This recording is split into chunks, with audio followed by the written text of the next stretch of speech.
Good afternoon, everyone, and welcome along to episode 8 of Much Ado About Hockey, presented by me, Gregory Richardson, live here on Puritans Radio.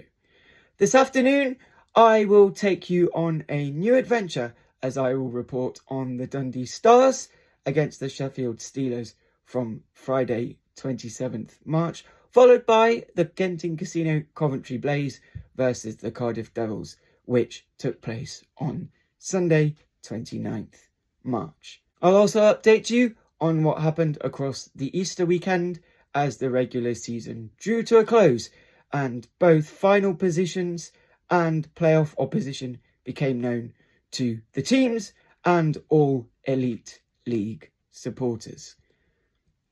As you may have noticed, today I am wearing my National Autistic Society t-shirt to help spread the word that it is Walk for Autism Month. I'm doing the 5 kilometres on Saturday morning and I am fundraising for the event. I would really encourage anyone to get involved, to register, to take part in an important cause. It took me 5 years, yes, 5, to get my diagnosis, so I really wanted to get involved this year as it is an event close to my heart. You have the whole month to do the 5k and I would really encourage you to do so, especially as the weather is really beginning to starkly improve. Anyway, today ice hockey is very much my focus, so without further ado, it is time for me to get down to business and head across the border to Scotland. Indeed, at the Dundee Ice Arena a fortnight ago, Fox's men aimed to claim another win, but they were very much against it for the vast majority of the game as Mark Lefebvre's troops gave them a real run for their money as Emil Cruz, the star once again, was impeccable in front of goal, even though he can count himself lucky that the woodwork was his friend on 3 occasions. Otto Nieminen and Johnny Curran were on fire that Friday night as they pushed hard in front of their home crowd and did everything they could to enable the hosts to claim a rare victory this campaign. However, the Steelers were resurgent once again and they found a way to steal a hard-fought 2 points on the road as Eamon McAdam was almost just as, if not even more impressive than the Stars netminder, especially when under intense pressure in the third and final period.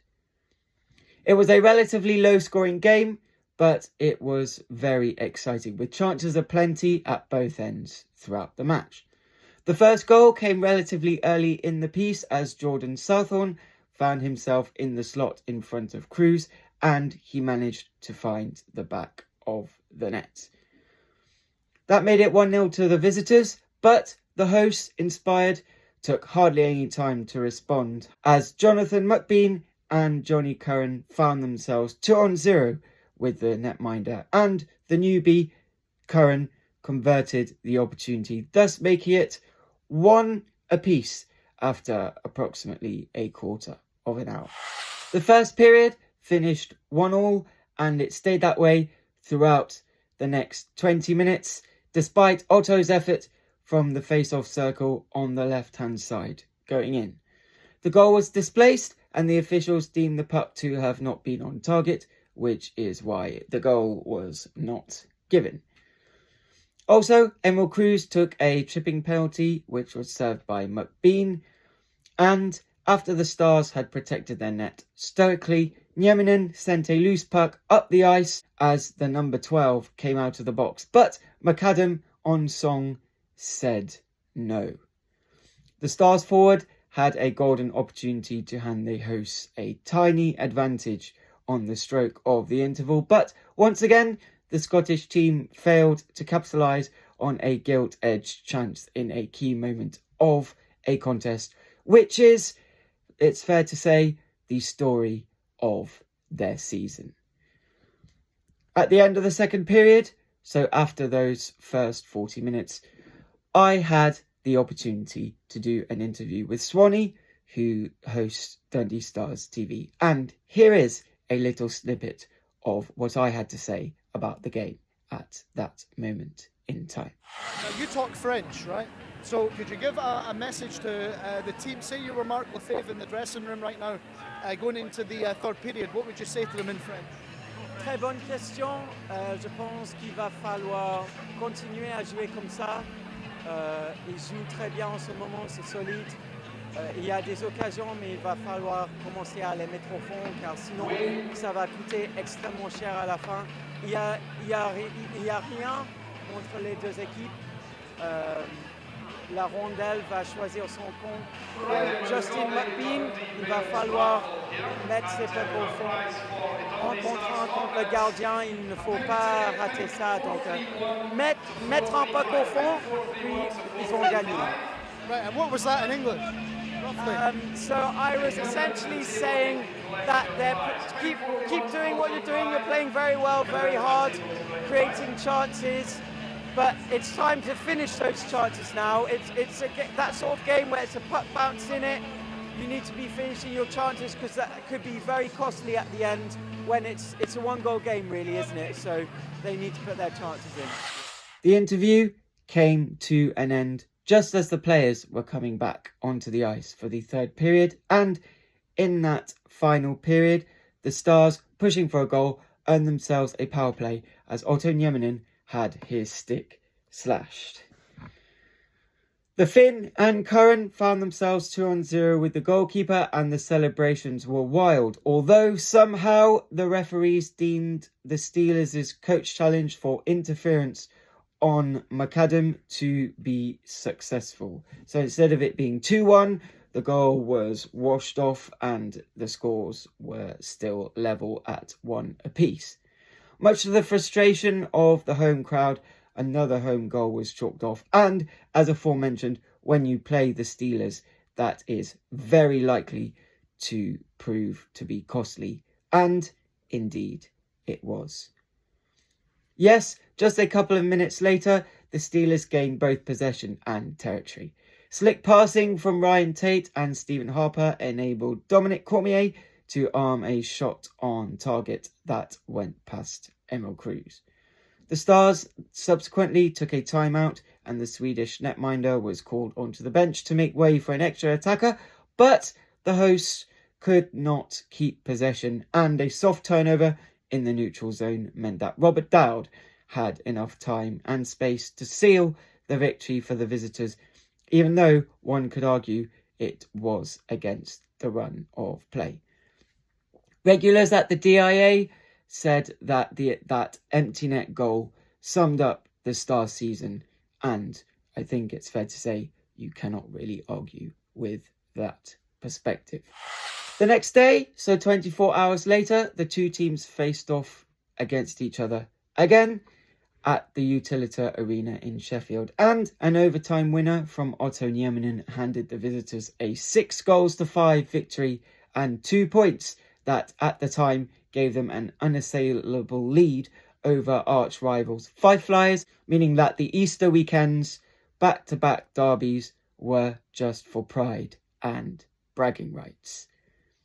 The Stars' efforts on that particular weekend guaranteed Marc Lefebvre's team a 9th placed finish, which is very underwhelming, but there is consolation as the wooden spoon went across the Tay Bridge to rivals Fife. On that Sunday then, so the 29th of March, the Blaze were back in action at their home rink called the Skydome Arena, just in case anyone needed reminding. They took on the Cardiff Devils, who nudged themselves up to second place with a victory the previous evening. The surprise announcement on the afternoon was Christian Stover starting in net despite Ben Barnes' call-up for Team GB this spring. The keeper, native to New York, had a very poor start as the Blaze raised into a 4-goal lead after 19 minutes. 18 minutes, 47 seconds to be precise. 2 of those Goals were scored on the power play as the Devils' discipline let them down when under pressure, and Mismash did not need a second invitation to create all three of those first three goals. Indeed, the Blaze number 86 was on fire, and he got the first assist on all three of the hosts' first three goals, which were scored by Grayson Constable and Mike Pelec on both other occasions. Jordan Power scuttled a shot on goal past Dover's defences when the period was coming to a close, and Ben Bounds went from being a spectator on the bench to being right at the heart of the action, and he even had time to make a few crucial saves at the end of that initial period that just about kept the Welsh franchise in the game at that moment in time. However, and it is a big however, an ice hockey game can spin on its head in minutes, and the Devils threatened to do just that as one goal very quickly became three, and suddenly the Blaze were stunned. Indeed, Brett Pelini opened Cardiff's account with just 30 seconds left in the first half of the game.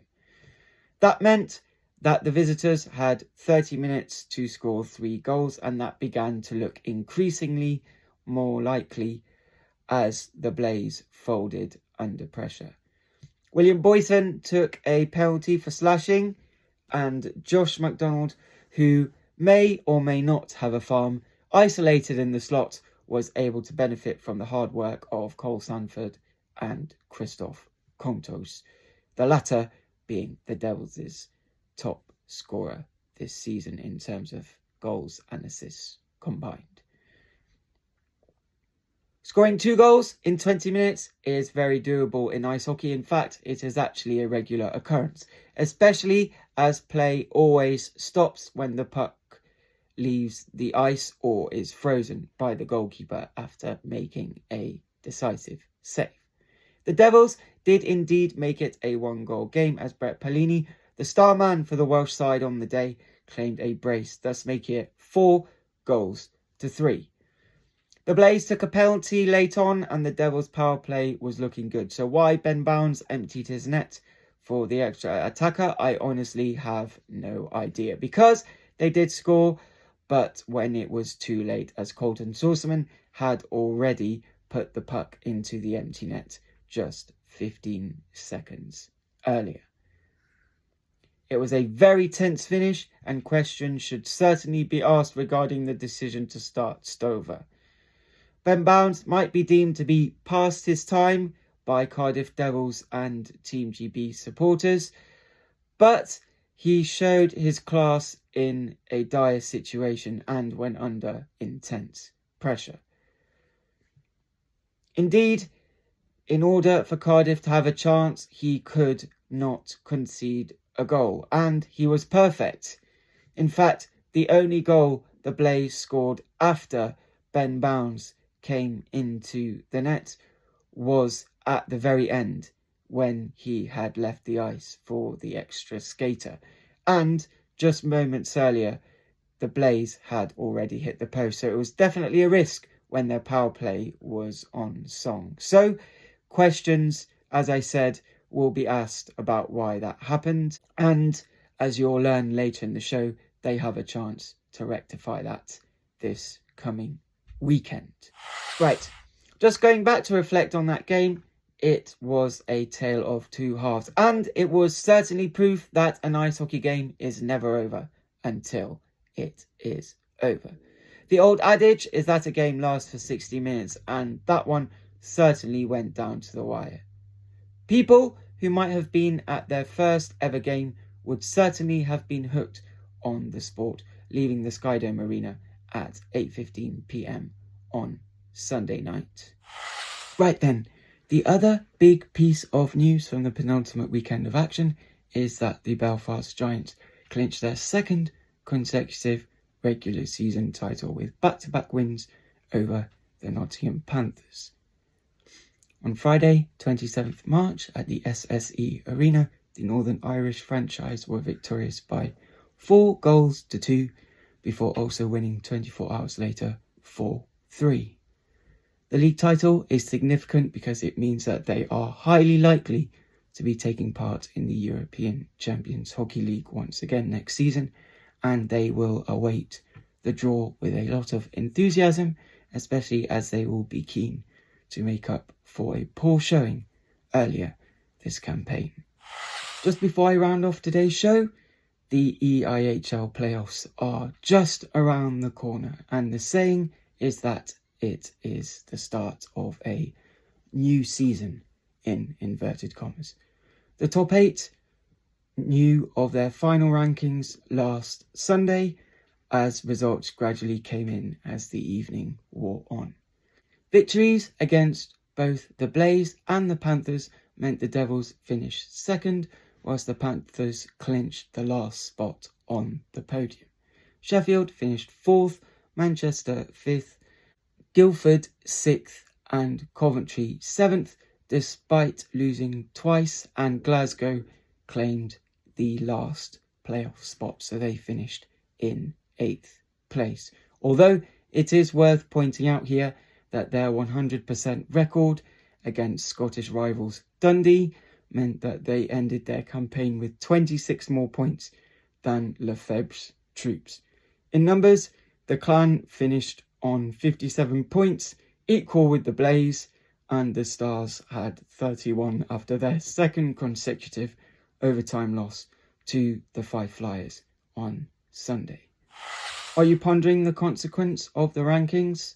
Well, if you are, it's quite simple. Belfast play Glasgow, Cardiff face Coventry for the second consecutive season at this stage, Nottingham play against Manchester, and Sheffield take on Guildford in this season's quarter-finals. The higher seed, so each of the top 4 had the choice on whether to host their leg first or second, and the Blaze will be hosting the Devils in the first leg as the Welsh team opted for home advantage in the return fixture. This means that the Blaze will be playing at the Skydome Arena tomorrow at 7 p.m. and at 5 p.m. at the Vindico Arena on Sunday, and one would think that Ben Bounds would have to start both encounters this time, especially after Stover's disaster in Coventry just a few weeks ago. Key matchups in this encounter include the goalkeeper battle, so Matt Robson against Ben Bounds, and the one to watch for the Devils is Brett Pellini, and the danger man for the Blaze is undoubtedly Grant Mismash. As it happens, I have the stats to hand, and Matt Robson has a save percentage of .918, and his counterpart Bounds, his future Team GB teammate, is at an incredible .932 save percentage.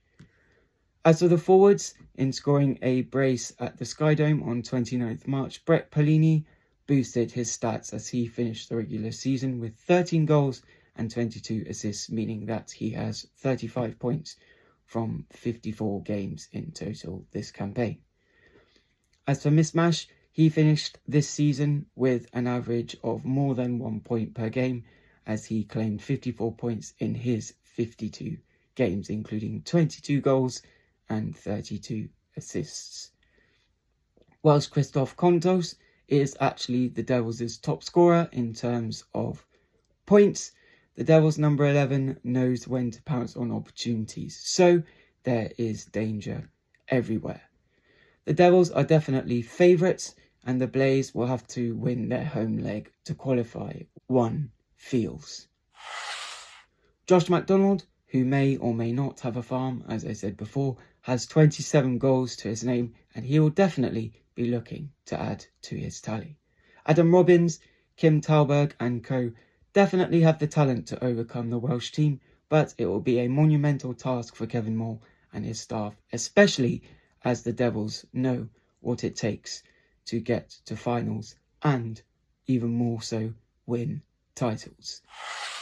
Anyway, by Sunday evening, we all know which teams will be at the Motorpoint Arena on the 18th and 19th of April for finals weekend, and there is certainly going to be a lot of drama between now and then. Right then, that is it for today's episode of Much Ado About Hockey. Thank you very much for listening to me, Gregory Richardson, your sports correspondent here on Puritans Radio. I hope that you had a good Easter, and I hope that you managed to find the time to tune in to some of this weekend's playoffs action, because it will definitely be very interesting. I'll be back on air, same time, same place next week to tell you all about that and who will face who in the semi-finals at the Motorpoint Arena. And I'll be back with predictions on who will make the final and who will be champions. So make sure to tune in to 007 Live next week as well. For now, though, it's back to our incredible host, Ian Fleming. Take care and have a great weekend. Bye-bye.